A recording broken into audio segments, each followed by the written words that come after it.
From Nebraska Public Media, this is Curious Nebraska, a quest to uncover what makes Nebraska, Nebraska. I received this curious suggestion from a listener, a doctor who, while delivering an 18-year-old's baby, couldn't give her pain medication because her mother wanted her punished for getting pregnant. Situations like this are possible because the age of majority in Nebraska is 19.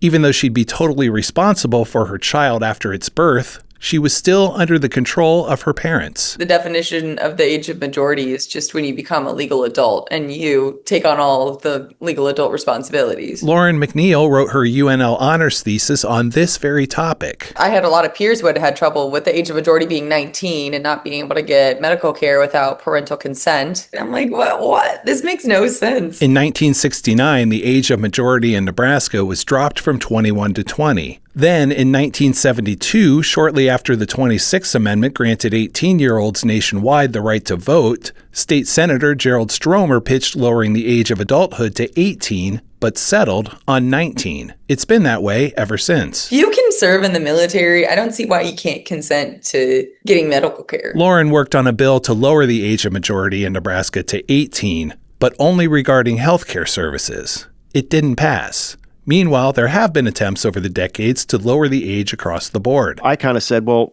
why do we do it this way and everybody else does it that way? So I put in a bill. Former state senator Kent Rogert gave it a shot. I got it back and it was like 200 pages. And I thought, what did I just do? Kent's initial goal was to allow 18-year-olds to enter into contracts and leases. When his bill to lower the age of majority wholesale got overcomplicated, he compromised and got what he wanted. But what was the main resistance to the bill as originally envisioned? It was basically on the social services benefit that helps people of that age for one more year. Keeping the age of majority as is allows foster kids to stay under care until they're 19. But with carve-outs for 18-year-olds, including contract signing, mental health care, and more, why don't we lower the age to 18 and then carve out exceptions for certain 19-year-olds? So he went in there and he was like, oh, yeah, you're supposed to be taking iron pills. Sheridan Macy is featured in Lauren McNeil's thesis under a pseudonym. She'd seen a doctor, and it turned out she didn't have independent access to her medical chart as an 18-year-old. She'd been anemic for a year and didn't know about it until her father found her chart in his account. Everyone expects young people to be like really accomplished and doing all of these things and making all of this progress, and then at the same time seems to treat them as though they are not capable of making their own decisions about things. She suspects there's even more to it than that. There's a lot of weird discussions around kids' autonomy, and I think a lot of it is people seem to not really see kids as people. Faith Walker agrees. They are shocked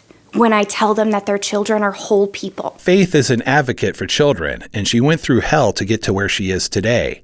At 18, despite Senator Rogert's previous law, she had trouble signing a lease, and her parents didn't want her going to college. My parents reported me missing. The police had a responsibility to find me and then report my whereabouts to my parents. I didn't have legal standing to do what I was doing. She was already living on her own and attending school when she connected with an Omaha City Council member to sue for emancipation from her parents, which she couldn't do on her own behalf as a minor. But what about all the other young people who don't have the same drive as Faith? It's entirely unnecessary to have the age of majority be 19.